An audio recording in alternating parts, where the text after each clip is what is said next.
जी आवाज़ क्लियर है?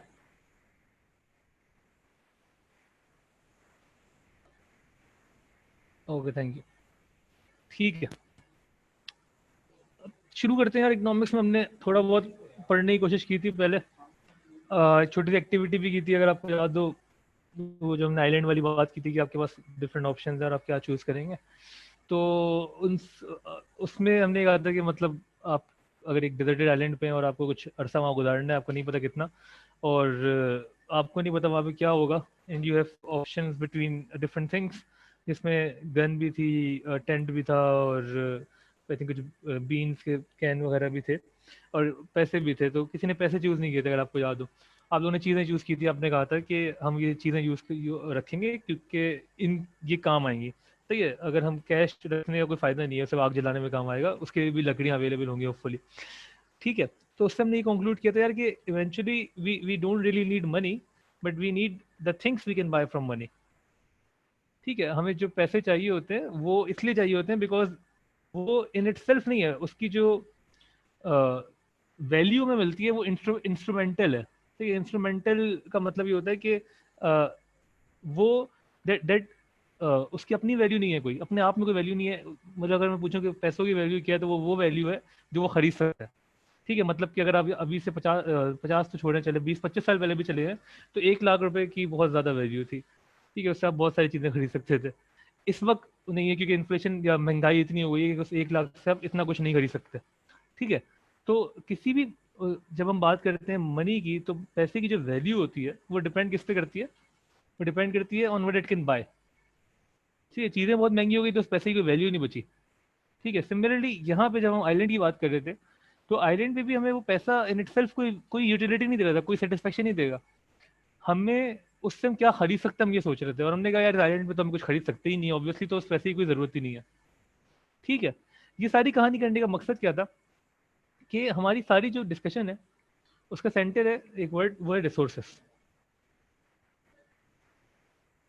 तो ये दुनिया में जितनी भी जंग है वो सारी जंग है इन रिसोर्सेस के पीछे। रिसोर्सेज जो हैं उस वो कौन सी हैं, उससे हम बात करते हैं। उसमें पहले जो इंपॉर्टेंट है वो हम ये समझ लें कि ये जो रिसोर्सेज हैं ये क्या है। ये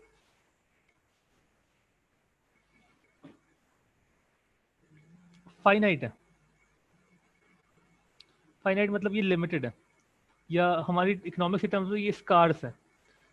स्कार्स का हमने बात पढ़ी थी ना, हम उसको बोलेंगे स्कार्सिटी की, जो हमने बात की थी। स्कार्सिटी का मतलब यही है ना कि लिमिटेडनेस, हमने कहा था। ठीक, ये लिमिटेड है, ये अनलिमिटेड नहीं है। दुनिया में एक एक limited amount of oil available है, दुनिया में एक limited amount of humans available है, जो कि एक लिमिटेड अमाउंट ऑफ काम कर सकते हैं। ठीक है, लिमिटलेस नहीं है चीज़ें। रिसोर्सेज क्या है? लिमिटेड है, फाइनाइट है, और डिवाइडेड है बिटवीन कंट्रीज में, और जिस भी तरीके से। और उन रिसोर्सेज में है क्या क्या चीज़ें, तो उनको हम बोलते हैं फैक्टर्स ऑफ प्रोडक्शन। रिसोर्सेज का मतलब हमारे लिए क्या है इकोनॉमिक्स में? When we say resources we refer to factors of production. और फैक्टर्स ऑफ प्रोडक्शन क्या है? ये अगर किसी ने ओ लेवल इकोनॉमिक बिजनेस पढ़ा तो उसको याद होंगे, नहीं भी पढ़ा तो कोई मसला नहीं है, और वो हम वन बाय वन देख लेते हैं। हमारे लिए फैक्टर्स ऑफ प्रोडक्शन जो है वो 4 है। ठीक है, नंबर 1 लैंड, नंबर 2 लेबर। जी, याद है किसी को? पढ़ा हुआ है आगे क्या था? थर्ड किसने पढ़ा हुआ है? किसी ने पढ़ा हुआ है यहाँ पे? बता दो, एक दो लोग थे हमारे पास। थर्ड क्या होगा? क्या था? कैपिटल। एंड फाइनली कोई भी नहीं है अभी जिसने पढ़ा वो है, अच्छी बात है। नहीं है बच्चे हैं हमारे पास। एंटरप्राइज, क्या बात है, बिल्कुल ठीक, फोर्थ एंटरप्राइज।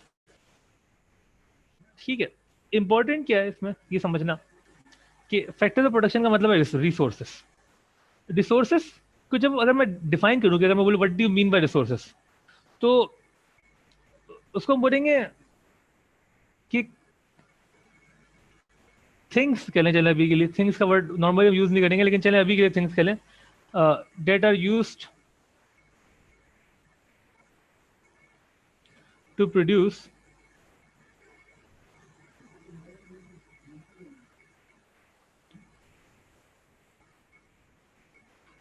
गुड्स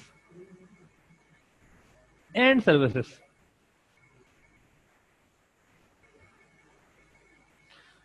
सही है, ये वो चीजें हैं, रिसोर्सेस वो चीजें हैं जिनको यूज करके हम प्रोड्यूस करेंगे गुड्स एंड सर्विसेज। गुड्स क्या होते हैं, सर्विसेज क्या होती हैं? अब आप लोग कॉमर्स में आ गए तो ये वर्ड आपके तो मतलब वो हो जाएंगे, जैसे कि घर पे गालियां मिलती है इतनी नॉर्मल तरीके से, उसी नॉर्मल तरीके से आपको गुड्स और सर्विसेज का वर्ड सुनने को मिलेगा। गुड्स जी, कोई बता सकता है what is the difference between goods and services, जिन्होंने पढ़ी हुई है थोड़ी सी कॉमर्स पहले? फिर हम वापस आते हैं, ये चार क्या होते हैं हम इसको डिस्कस करते हैं। पहले जरा ये बताते हैं गुड्स क्या होते हैं, सर्विसेज क्या होती है। सर जी सर गुड्स लाइक एक ऐसे मतलब आपके हाथ में जैसे कोई चीज होती है ना, वो गुड्स होंगे, मतलब थिंग्स है। सर्विसेज वो आप प्रोवाइड करते हो किसी को सर्विस, जिस तरह बैंकिंग सर्विस होती है जो सही, दिखाई नहीं देती लेकिन सर्विस है। आप दिखाई नहीं देती लेकिन मतलब सर्विस है, सही। हाँ वो आप प्रोवाइड कर रहे हैं। सही है, और गुड्स हम प्रोवाइड नहीं करते। सर गुड प्रोवाइड करें तो वो एक मतलब मौजूद चीज है ना, मतलब आपके पास कोई बिस्किट का पैकेट है तो वो आपके हाथ में है, वो गायब नहीं है, आपको आपके सही, सामने दिख रहा है। बिल्कुल सही, बिल्कुल सही, बिल्कुल सही। और अकाउंटिंग के टर्म्स में एक वर्ड हम पढ़ते हैं, अगर मतलब मैं इसको यहाँ पे, टेंजिबल एसेट्स। हाँ एग्जैक्टली एग्जैक्टली, क्या बोलते हैं, टेंजिबल। गुड्स हम टेंजिबल। बोलते हैं टेंजिबल आइटम्स। और और सर्विसेज इंटेंजिबल। बिल्कुल ठीक है। तो टेंजिबल का मतलब बेसिकली क्या होता था? टेंजिबल का मतलब होता है कि things that can be seen, that can be touched. जैसे कि बोल रही थी, जो चीजें आपको दिख रही हैं, जो एक हार्ड फॉर्म में आपको दिख रही हैं, इनको आप फील कर सकते हैं, देख सकते हैं। कोई जैसे कि आप कप बेच रहे हैं, आप कोई बुक्स बेच रहे हैं, आप टेलीफोन बेच रहे हैं, कंप्यूटर बेच रहे हैं, या घर बेच रहे हैं, ये सब टेंजिबल आइटम्स हैं, ये सब गुड्स हैं। ठीक है, आप कोई भी ऐसी चीज बेच रहे हैं जो कि टेंजिबल है, वो गुड्स कहलाएगी। ठीक है। और सर्विसेज क्या है? Services on the other hand intangible है। जिसका सबसे common example, teaching. Teaching is a service. मैं आपको कोई चीज़ नहीं बेच रहा, मैं आपको कोई टैबलेट नहीं बेच रहा, कोई घर नहीं बेच रहा, कुछ भी नहीं बेच रहा। मैं कोई वो चिप्स नहीं बेच रहा, मैं आपको क्या बेच रहा हूँ? मैं आपको सर्विसेज बेच रहा हूँ, टीचिंग बेच रहा हूँ। बात समझ में आ रही है? तो इंटेंजिबल आइटम है। ठीक है। एग्जाम्पल जो है सर्विसेज की, टीचिंग एक रेगुलर एग्जांपल दी जाती है।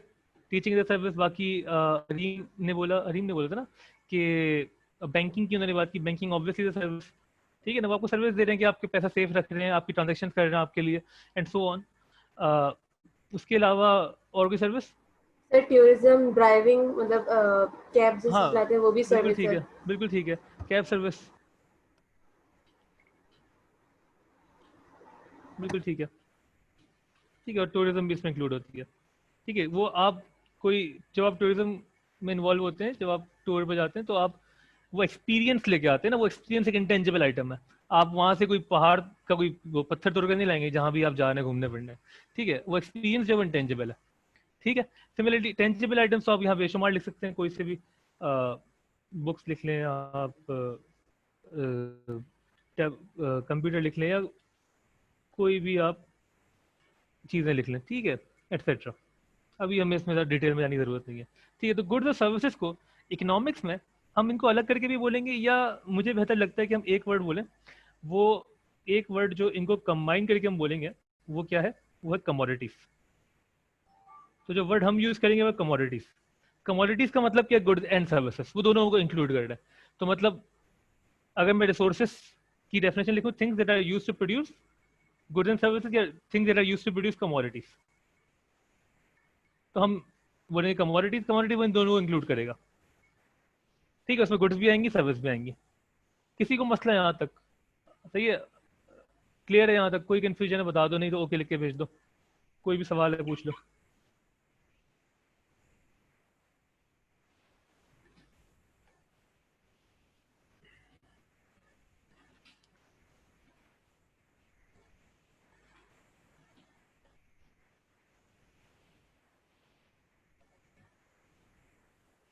यार ये ग्रुप पे क्या हो रहा है अभी तक? लोग ये पूछने क्लास शुरू हुई या नहीं हुई? एक सेकंड, एक सेकंड वेट करेगा।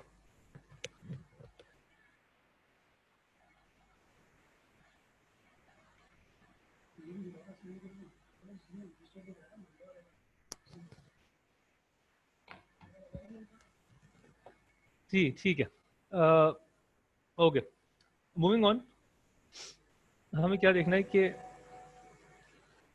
हमें ये करना है कि हाँ, हम फैक्टर ऑफ प्रोडक्शन समझ लेते हैं। मैंने कहा जब भी मैं रिसोर्सेज का वर्ड बोलूंगा तो आपके जहन में आना चाहिए फैक्टर ऑफ प्रोडक्शन। ठीक है, और रिसोर्सेज होती क्या है, फैक्टर ऑफ प्रोडक्शन होते क्या है, दोनों की एक ही डेफिनेशन है obviously. These are those things, these are those elements that are used to produce commodities, that are used to produce goods as well as services। ठीक हो गया जी।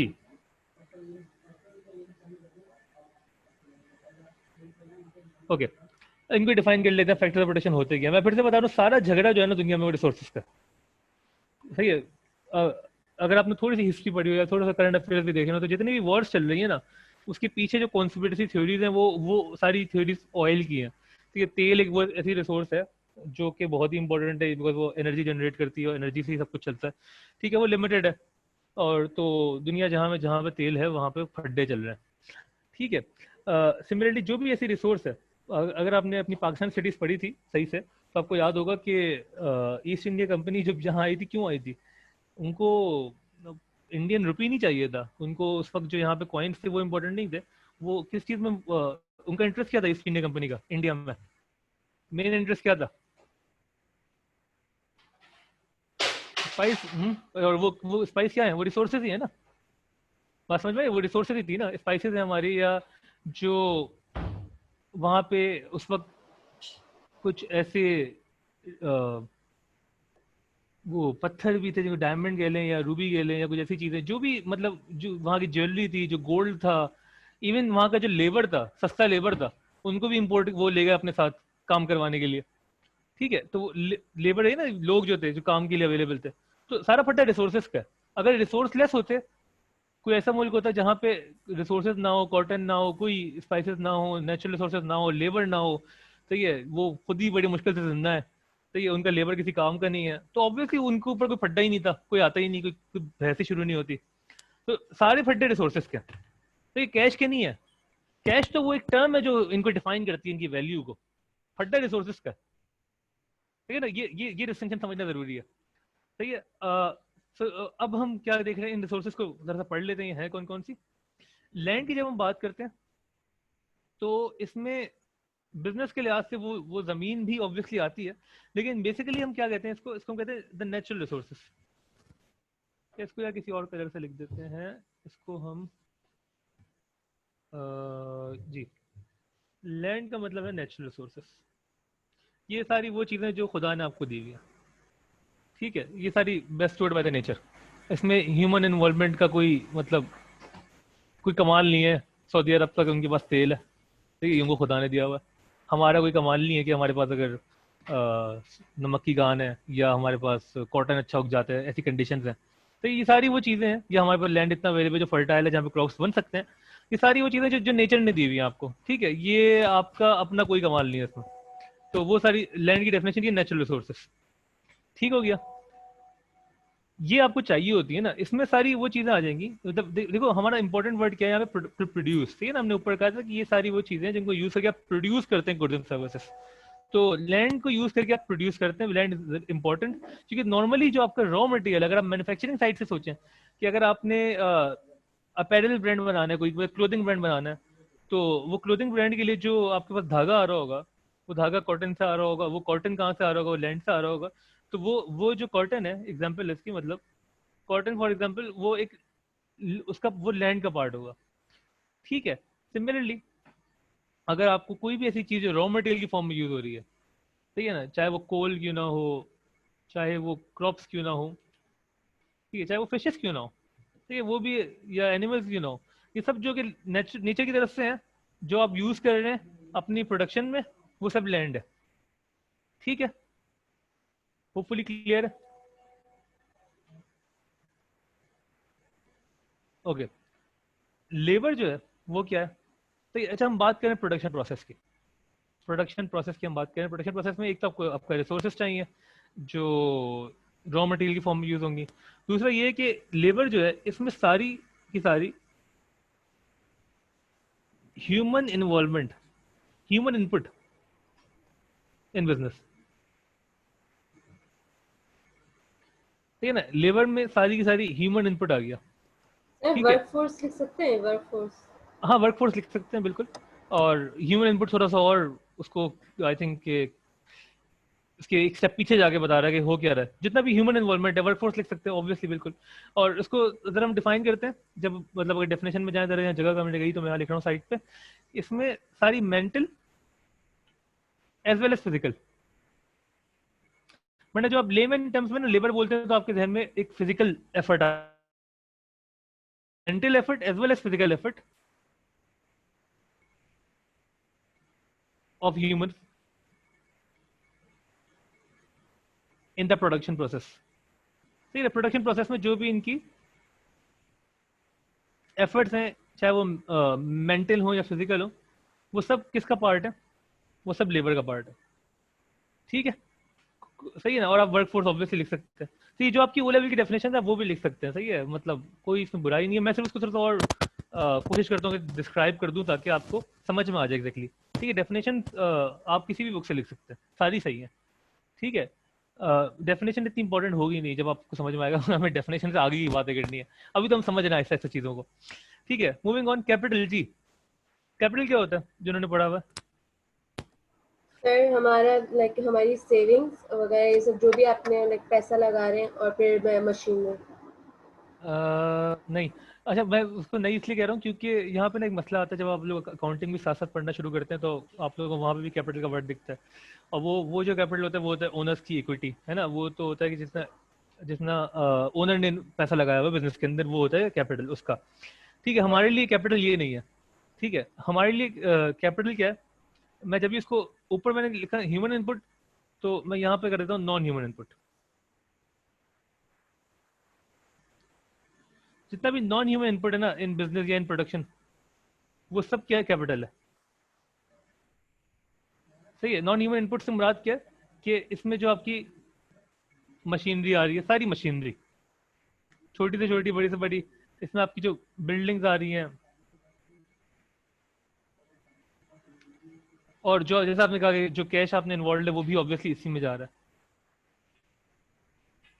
ठीक है। वो सारी चीजें किस में आ जाएंगी, कैपिटल में आ जाएंगी। मशीनरी एक बड़ा वर्ड है जो हमेशा आप यूज करेंगे कैपिटल में, ठीक है। तो अगर फॉर एग्जांपल एक समोसे वाला खड़ा हुआ है ठेले वेले पे, ठीक है, वो समोसे बेच रहा है, उसके लिए कैपिटल क्या होगा, सर उसके लिए उसने जो कैपिटल क्या? पैसा जो लगाया है उसमें समोसे के सामान पे। नहीं नहीं नहीं नहीं नहीं, पैसे नहीं है, अभी तो मैं कह रहा हूँ। और उसका स्टॉल जो है वो उसका होगा, स्टॉल जो उसके है, स्टॉल जो समोसे। है, हाँ एग्जैक्टली, समोसे नहीं, समोसे नहीं। समोसे में जो चीजें वो जो लैंड में चली जाएंगी, नेचुरल रिसोर्सेज में, वो आलू वगैरह जो है ना वहाँ चले जाएगा, वो समझ रहे हैं इन्वेंट्री आप? होगी, हाँ। हाँ वो इन्वेंट्री में भी चले जाएगा। आपका जो कैपिटल है वो उसका ठेला है, बात समझ में आ रही है क्या? उसकी जो अगर वो फ्राई करने के लिए कोई उसने फ्राई पैन लगाया हुआ है, जो फ्रायर लगाया हुआ है, वो उसका कैपिटल है, ठीक है। उसका लेबर वो खुद इन्वॉल्व कर रहा है, अपनी जो इनपुट कर रहा है वो उसका लेबर है, ठीक है। लेबर के लिए वो बंदों को रख भी सकता है, वर्कफोर्स भी हो जाएगी, ठीक है। जो आपका ओनर है वो भी लेबर बन सकता है, वो अगर अपनी इनपुट डाले बिजनेस के अंदर, और होता है मोस्ट ऑफ द टाइम्स, ठीक है। लेकिन जो ओनर का मेन स्किल है, वो जो कि इन तीनों स्किल में, इन तीनों चीजों को कंबाइन करता है, वो है एंटरप्राइज। सारा गेम ही मसला जो है ना पाकिस्तान में या किसी भी जगह पे, अच्छा अगर मैं आपसे डिस्कस करूं, देखें पाकिस्तान में बेरोजगारी है, हम सब मानते हैं। बेरोजगारी मतलब अनएम्प्लॉयमेंट, मतलब लोग डिग्री लेके बैठे हैं और जॉब नहीं मिल रही, ऐसे लोग हैं, बिल्कुल है। या लोगों के पास स्किल है और वो उनको काम नहीं मिल रहा, तो उनको कम पैसों पे काम करना पड़ रहा है क्योंकि उनके पास उनके हिसाब की अपॉर्चुनिटीज अवेलेबल नहीं है, ठीक है। ये एक अलमिया है पाकिस्तान का, ठीक है। इसका हल क्या है आपके हिसाब से? मतलब अगर मैं एक ऐसी पूछूं रैंडमली, मतलब छोड़ें अभी इकोनॉमिक्स को, वो तो हम बाद में पढ़ते रहेंगे, जॉब्स क्रिएट कैसे होती हैं, व्हेन आर जॉब्स क्रिएटेड, किसी भी मुल्क में या किसी भी जगह पे अगर जॉब्स सर क्रिएट करनी है तो क्या करें? Sir new businesses good. को इंट्रोड्यूस करना है। न्यू बिजनेस को इंट्रोड्यूस करें, एग्जैक्टली एग्जैक्टली, बिजनेस इंट्रोड्यूस करें। जब भी एक कारोबार शुरू होगा, इवन एक समोसा वाला भी खुल रहा है ना, तो उसने अगर एक लड़का रखा हुआ है छोटा, तो उसने जॉब क्रिएट की हुई है। बात समझ में आ रही है ना? अगर आपने कोई भी काम शुरू किया, उसमें 10-15 लोगों को आपने एम्प्लॉय कर लिया, 10-15 लोगों की आपने जॉब क्रिएट कर दी। अब बात समझ में आ रही है? किसी भी माशरे में, किसी भी इकोनॉमी में जब हम बात करते हैं कि अगर हमने अनएम्प्लॉयमेंट को टारगेट करना है कि वो कम हो, तो हमारा इरादा ये होता है कि मतलब उसका जो सोल्यूशन है वो ये है कि हम बिजनेस एनवायरनमेंट को फ्लरिश करवाएं। किसी भी गवर्नमेंट का एम होता है कि बिजनेस एनवायरनमेंट हमारा अच्छे से अच्छा रहे, थियोरेटिकली स्पीकिंग, थियोरेटिकली, मतलब रियलिटी में थोड़ी चीजें चेंज हो जाती हैं, उसको हम डिस्कस करेंगे, लेकिन थियोरेटिकली हर गवर्नमेंट यही चाहेगी ना कि यार बिजनेस एनवायरनमेंट फ्लरिश करे, जितने ज्यादा बिजनेस खोलेंगे उतनी ज्यादा जॉब अपॉर्चुनिटीज होंगी, उतनी ज्यादा जॉब अपॉर्चुनिटीज होंगी तो लोग एम्प्लॉयड रहेंगे, एम्प्लॉयड रहेंगे तो और बड़े मसले हल रहेंगे। ठीक है, अगर कारोबार मतलब जैसे कि अगर ये इतना इंपॉर्टेंट हो जाता है कभी कभार कि कुछ मुल्कों में कोई ऐसा बिजनेस जो कि बहुत ज्यादा लोगों को एम्प्लॉय करता है, जैसे सैमसंग का अगर आप जरा पढ़ें तो सैमसंग बहुत ज्यादा लोगों को एम्प्लॉय करता है बहुत डिफरेंट कंट्रीज में। सही है, और जो इसकी आई थिंक ऑरिजिन, जहाँ से ऑरिजिन की है वो कोरिया मोस्ट प्रोबेबली, इसको चेक करना, तो वहाँ पे जीडीपी में अच्छा इधर साउथ कंट्रीब्यूट कोरिया, करता है ना, साउथ साउथ कोरिया। कोरिया। तो वहाँ पे सैमसंग की बड़ी बात है कि उसको पता है, अगर सैमसंग ने वहाँ अपना सेटअप बंद कर दिया, लाखों लोग अनएम्प्लॉयड, लाखों लोग अनएम्प्लॉयड मतलब तबाही, समझ रहे हैं ना, क्योंकि उसको हम पढ़ेंगे ऑब्वियसली अनएम्प्लॉयमेंट क्या होती है, एएस में इतना इतना ज्यादा नहीं है अनएम्प्लॉयमेंट, बहुत ऊपर से पढ़ेंगे, ए2 में डिटेल में। ठीक है, तो उन सब चीजों का सॉल्यूशन यही है कि यू नीड मोर बिजनेसेस। किसी भी इकोनॉमी का सॉल्यूशन यही है कि आप बिजनेस ज्यादा क्रिएट करें। अब वो बिजनेस कैसे क्रिएट होगा वो एक पीछे की कहानी है, उसके पीछे बहुत सारे लॉज हैं, तरीकेकार हैं, वही हम पढ़ रहे हैं, बिजनेस सेटिंग्स भी आप वही पढ़ते हैं कुछ हद तक, ठीक है, वो बिजनेस मैनेज किस तरीके से होगा। कम क्यों होते हैं बिजनेस ना, उसका रीजन पता है क्या है, बिजनेस कम क्यों है पाकिस्तान में, अगर हम बोलें कि बिजनेस कम क्यों है, तो उसका रीजन यही है कि एंटरप्राइज वाली क्वालिटी नहीं है लोगों में। एंटरप्राइज का बेसिकली मतलब क्या होता है, the risk taking ability. Enterprise का मतलब होता है risk taking ability. Sir decision decision making नहीं होगा सर? मैं उसको बताता हूँ, इस मैं ना ये जरा सा यहाँ पे लिख देता हूँ, थोड़ा गंदा हो गया, कोई बात नहीं। एंटरप्राइज जो है ये इंपॉर्टेंट है। इंपॉर्टेंट क्यों है, क्योंकि एंटरप्राइज जो वर्ड है इसका मतलब है रिस्क टेकिंग एबिलिटी। ये एबिलिटी लोगों में बहुत कम है, और जो डिसीजन मेकिंग वाली बात करती है मैं बताता हूँ, उसे हम क्या कहते हैं, उसे हम कहते हैं एंटरप्रेन्योर। एंटरप्रेन्योर जो होता है एक सेकंड, एंटरप्रेन्योर, ठीक है ना, ये कौन होता है, ये रिस्क टेकर होता है, ठीक है, उसमें वो एबिलिटी है, रिस्क टेकिंग एबिलिटी उसमें है, तो वो डिसीजन मेकर होता है। ये कंबाइन करता है, combine the other three factors, the other three factors to produce goods and services। सही है ना, इवन जो भी हम समोसे वाले की बात कर रहे थे वो एंटरप्रेन्योर था। अगर वो समोसे बनाने का नहीं सोचता तो वो आलू वैसे के वैसे पड़े रहते, वो बच्चा कभी काम पे नहीं जाता, मतलब एटलीस्ट उस जगह उसको जॉब नहीं मिलती। वो ठेलिया अगर ऐसी यूज में नहीं आता, उसने इन सब चीजों को यूज किया, कंबाइन किया to produce goods and services.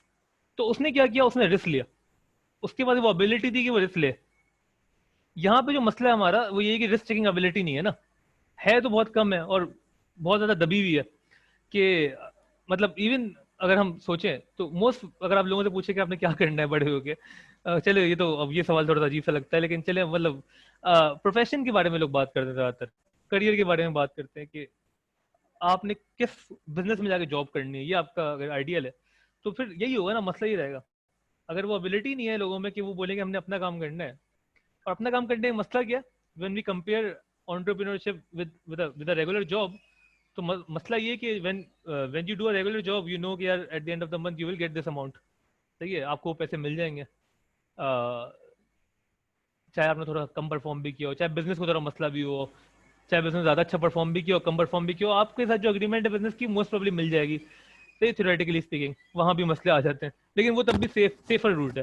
Entrepreneurship में मसला ये है ना कि यू आर नॉट श्योर चीजें बिकेंगी या नहीं बिकेंगी, यू आर नॉट श्योर कि इस महीने बिक गई, अगले महीने बिकेंगी या नहीं बिकेंगी, तो वहां पे रिस्क हमेशा रहेगा, रिस्क तो हमेशा रहेगा।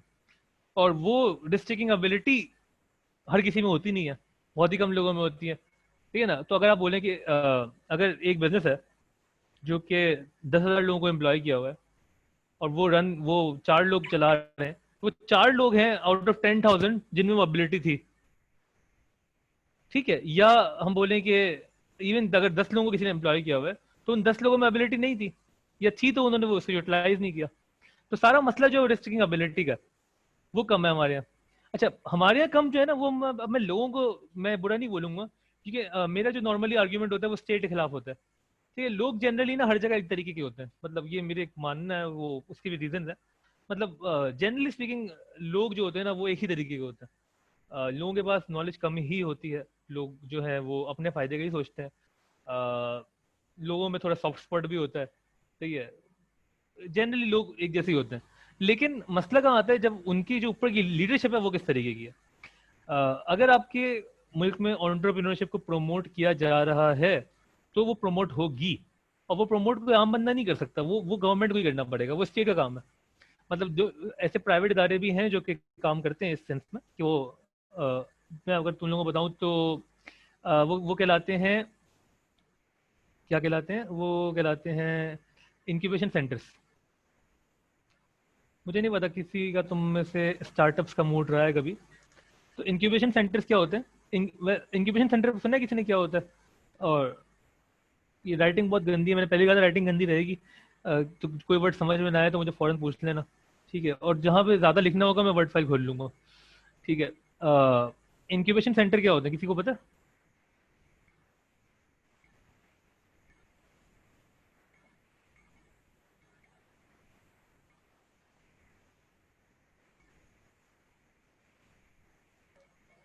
हाँ, सुना है किसी ने? नहीं पता? ओके। सर मैंने सुना तो है, लेकिन वो हाँ स्टार्टअप की सेंस में नहीं सुना। बेसिकली इंक्यूबेटर एक मशीन होती है कि जो मुर्गी होती है ना, उसके हाँ जो हाँ अंडे होते हैं हाँ वो हाँ उसको, मतलब जैसे मुर्गी अंडे में बैठती है ना, तो उसका हाँ एक हाँ, आर्टिफिशियल वे इंक्यूबेशन का है ना। बेहतरीन, बिल्कुल बिल्कुल सही कह रहे हैं, एग्जैक्टली यही होता है, यही होता है। और वही कहते हैं कि वो उन अंडों को कुछ टाइम तक इंक्यूबेट रखती है, तब तक जब तक वो क्रैक होने के काबिल ना हो जाए ना, उनको सेफ रखती है, ठीक है? कुछ टाइम तक उनको वो एनवायरनमेंट देगी जिसमें वो अंडे सेफ रहेंगे, और फिर वो या तो उनका जो भी यूटिलिटी होगी कि वो अ, उनको क्रैक करवाएं या उनको जिस तरीके से भी यूज़ करें, वो इंक्यूबेट करते हैं। स्टार्टअप सेंस में भी यही होता है। तो जब आपका कोई स्टार्टअप आइडिया होता है, तो आपने बोला कि यार मेरे हम 5-6 दोस्त हैं and we think we can do this, और हमारा ये आइडिया है और हमने प्लान बनाया पूरा।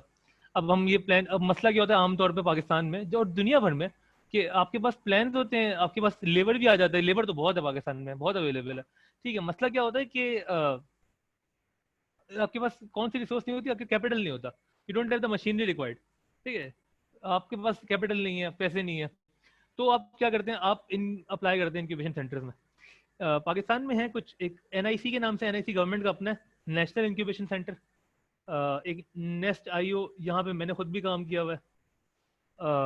ये जो है वो प्राइवेट है, मतलब ये इसको थोड़ी फंड्स मिलते हैं बाहर बाहर से भी। प्लान 9 का नाम शायद सुना हो आप लोगों ने, ये भी incubation centre and so on, ठीक है? तो इनका काम क्या होता है कि आपने इनकी इनकी साइकिल होता है इंक्यूबेशन के, कि आप साल के शुरू में जाते हैं इनके पास, इनकी इनके साल के शुरू में, मतलब वो कभी भी शुरू हो सकता है। तो प्रेजेंटेशन तो होती है, आप सब अपना आइडिया पिच करेंगे, उनको जो लगेगा यार ये बंदा काम के लायक है, तो वो उनको इंक्यूबेट कर लेंगे। इंक्यूबेट करने का मतलब क्या होता है कि वो आपको 4 महीने की ना ऑफिस स्पेस दे देंगे, 4 महीने तक वो आपको अपने पास रखेंगे, क्योंकि देखो ना, हम जैसों के पास तो ऑफिस भी नहीं होता ना, तो हमें ऑफिस चाहिए, हमें रिसोर्सेज चाहिए, यूटिलिटीज चाहिए, इंटरनेट चाहिए, ऐसी कोई जगह चाहिए जहाँ मीटिंग कर सकते हो, तो वो आपको ना एक शेयर्ड ऑफिस स्पेस दे देंगे। फिर वो 4 महीने के दौरान आपको डिफरेंट मेंटोरशिप प्रोग्राम्स होते हैं कि आपको आगे बताएंगे यार कि आपने इस तरीके से काम करना है, ये करना है, वो करना है। And at the end of 4 months even there is a investment pitch cycle, मतलब कि डिफरेंट इन्वेस्टर्स आपके सामने आते हैं और आप उनको पिच करते हैं, यार मैंने ना ये 4 महीने में ये चीज बना ली है, now I need this much money for this this this thing, और मुझे लगता है ये इस तरीके से काम करेगा।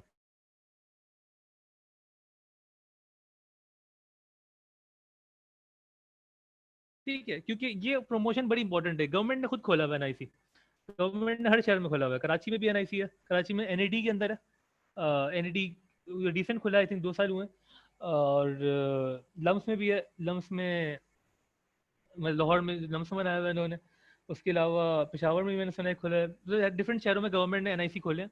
उसका रीज़न यही है कि आप आएँ और पिच करें। अच्छा, आप लोगों का अगर कभी मूड हो तो ट्राई करेगा ज़रूर, लेकिन नॉर्मली ये होता है, नॉर्मली स्पीकिंग, कि वो स्टूडेंट्स को प्रेफर नहीं करते, उनको पता होता है यार इन्होंने आधा टाइम तो पढ़ना है, काम क्या करेंगे ये, लेकिन कभी कभार कर भी लेते हैं। ऑब्वियसली अगर आपकी टीम में बाकी प्रोफेशनल लोग भी हैं जिनको प्रॉपर काम भी आता है, तो फिर वो एक अच्छी टीम बन जाती है। ठीक है, तो ये जो बताने का मकसद था, इसको मैं वापस आऊंगा। ये देखें, ये जो भी सारी बातें करूंगा ना, ये आपके काम ही आएंगी, ये साइड की बातें नहीं है, ये सारी इंपॉर्टेंट बात है। काम कैसे आएंगे वो आपको बताऊंगा जब हम क्वेश्चंस पे आएंगे। This is one way through which we can promote entrepreneurship. ठीक है, incubation centres either by the government और थ्रू प्राइवेटली। ठीक है, प्राइवेट इदारे खोल लें, उनको फायदा क्या होता है? ये अगर मैं एक प्राइवेट इदारा हूँ और मैंने लोगों को बोला इंक्यूबेट को मैं आपको जगह दे रहा हूँ 4 महीने की, 4 महीने बाद मैं निकाल दूंगा आपको, वैसे ही बता रहा हूँ। ठीक है, तो मुझे फायदा क्या होता है? अगर आपका कारोबार चल गया तो मैं आपको उसमें एक परसेंटेज रख लूंगा, 5% या 7%, नॉर्मली ये होते थे रेट्स। ठीक है, तो मतलब मेरी एक वेट उसमें वो होगी, तो मैं मतलब बेसिकली खेल रहा होता हूँ एक तरीके से। मेरा पैसा बहुत है, कहाँ लगाऊं पता नहीं, तो मैंने लोगों को बोला तुम काम करो, पैसा लगाऊंगा, and so on. Basically model ये है। तो ये काम कब आएगा? ये सारी जो भी हमने बातें की हैं ये आपको समझ में आएगा जब हम बात करेंगे सप्लाई की, जब हम बात करेंगे कि हाउ टू इंक्रीज प्रोडक्शन या हाउ टू मैनेज इनएफिशिएंसीज, तो उनमें एक ऑप्शन ये भी इंक्लूड करेंगे इंशाल्लाह। ठीक है, तो बेसिकली हम पढ़ क्या रहे थे? कमिंग बैक, हम ये पढ़ रहे थे भाई कि रिसोर्सेज से शुरू किया था हमने। रिसोर्सेज हमने कहा फाइनाइट है, लिमिटेड है, स्कार्स है। ठीक है, रिसोर्सेज का मतलब हमने डिफाइन किया। हमने कहा these are those things that are used to produce goods and services. Goods and services हमने कहा कि गुड्स टेंजिबल, सर्विसेज इनटेंजिबल, और हमने कहा कंबाइन हो गए गुड्स एंड सर्विसेज को हम बोलेंगे कमोडिटीज। कमोडिटीज का वर्ड आप ज्यादा सुनेंगे मुझसे नॉर्मली। ठीक है, फिर हमने कहा रिसोर्सेज 4 तरह की हैं, उनको हम फैक्टर्स ऑफ प्रोडक्शन भी कहते हैं। Land, labour, capital, enterprise. Land जो है वो natural resources, labour human input, capital non human input. Labour में वर्कफोर्स, कैपिटल में मशीनरी, लैंड में सारी जो नेचर से जो चीजें आ रही हैं। Enterprise is the ability, entrepreneur is the one who has the ability. ठीक है, वो यूज करता है इन 3 चीजों को to make goods and services. तो ये बेसिकली कहानी है। अब यहाँ तक किसी को कोई मसला है तो पूछ लो, और नहीं है तो फिर हम जरा सा आगे बढ़ते हैं।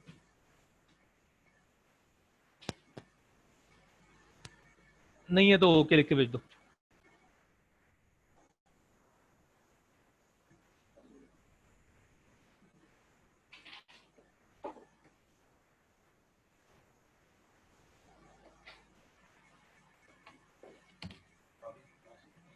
हाँ, बाकी लोग भी हो के, हाँ ठीक है, सही।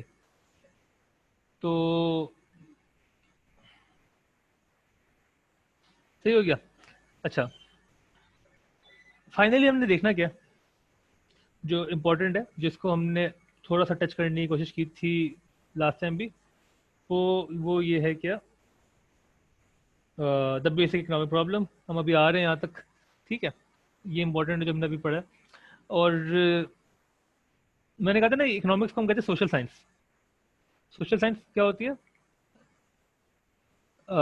मतलब कि it's the study of people in a way. ठीक है, how how people behave in certain conditions. ठीक है, तो हमने पहले लोगों के बारे में पढ़ना है, और लोगों के बारे में हमने एक चीज़ पढ़ ली कि लोग जो है उनके पास जो वांट्स हैं वो अनलिमिटेड है। मैं वापस लिख देता हूँ। तो वांट्स जो है वो अनलिमिटेड है,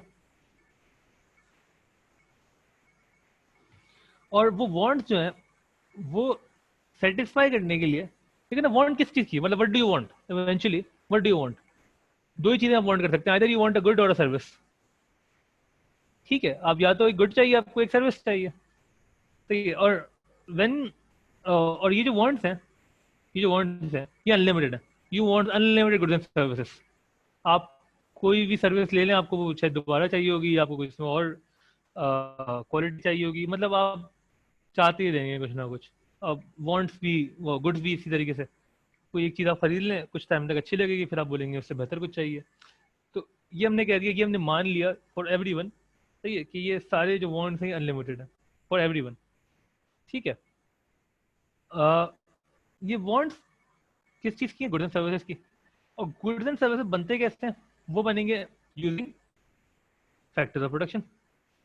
फैक्टर्स ऑफ प्रोडक्शन जो है, इनको यूज करके गुड्स एंड सर्विसेज बनेंगे, जो कि रिसोर्सेज है हमारी। ठीक है, रिसोर्सेज से बनेंगे गुड्स एंड सर्विसेज।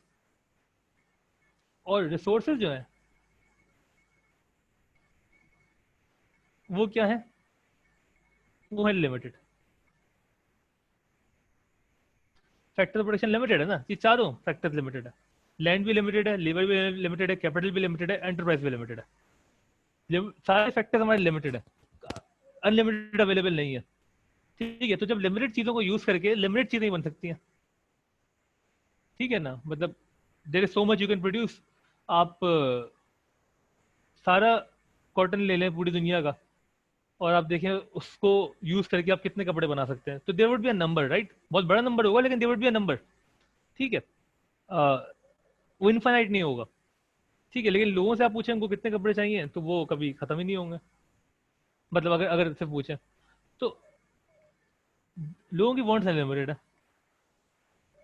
और उनको प्रोड्यूस करने के लिए जो रिसोर्सेज है हमारे पास अवेलेबल है वो लिमिटेड है। और ये जो है ना, ये हमारा क्या है, this is our basic economic problem. ये हमारी बेसिक प्रॉब्लम, और मैंने एक पहली क्लास में ही बताया था कि ये प्रॉब्लम कभी भी सॉल्व नहीं होगी, सॉल्व कभी भी नहीं कर सकते आप इसको। आप ट्राई कर सकते हैं कि आप इसका कोई ऐसा ऑप्टिमल वे आउट निकालें कि ऑप्टिमल वे क्या होगा, मतलब इस सिचुएशन में बेस्ट पॉसिबल वे क्या है, कि यार सारी चीज़ें फुलफिल नहीं हो सकती, सारी वांट्स फुलफिल नहीं हो सकती, तो हम बोलेंगे अच्छा चलो मैक्सिमम हो जाए, जितनी ज़्यादा हो सकती है वो फुलफिल हो जाए, तो यही ऑप्टिमल वे है ना। तो कितनी ज़्यादा हो सकती है वो हम देखेंगे, कितनी ज़्यादा हम फुलफिल कर सकते हैं विद द गिवन रिसोर्सेस, ठीक है। तो ये सारी कहानी हमने पढ़नी है, और इसमें वो एक शेर भी अगर मैं आपको सुना दूं तो ये वो क्या था, गालिब का शेर ना, कि जो हम कहते हैं कि हज़ारों ख्वाहिशें ऐसी कि हर ख्वाहिश पे दम निकले, वो वांट्स वाली कहानी है। वो उसने इसी इकोनॉमिक्स को डिफाइन किया था, बेसिक इकोनॉमिक प्रॉब्लम। तो हम कहेंगे हर सारी हज़ारों ख्वाहिशें ऐसी कि हर ख्वाहिश पे दम निकले, बहुत निकले मेरे अरमा फिर भी कम निकले। आपकी वांट्स हमेशा अनसेटिस्फाइड रहेंगी, कितनी भी वांट्स पूरी हो जाए, और वो हमेशा कम ही निकलेंगे, आप मर जाएंगे, आपकी ख्वाहिशात नहीं मरेंगी, ठीक है। तो यही वो गालिब समझाना चाह रहा था, वो बेसिक इकोनॉमिक प्रॉब्लम समझाना चाह रहा था गिवन दिस शेयर। तो ये प्रॉब्लम है, इसका सॉल्यूशन हमने पढ़ना है, पूरे साल हम यही पढ़ेंगे, पूरे 2 साल हम यही पढ़ेंगे, हम पूरी इकोनॉमिक्स का मतलब जो एक वो है ना क्रस्ट, वो यही है कि what is the best possible way out of this problem, ठीक है। तो ये हम देखेंगे मंडे से, इंशाल्लाह शुरू करते हैं सही से पढ़ना। अभी तक की जो कहानी है उसमें कोई कंफ्यूजन है तो पूछ लो, नहीं है तो ओके लिख के भेज दो, फिर हम खत्म कर रहे हैं क्लास को।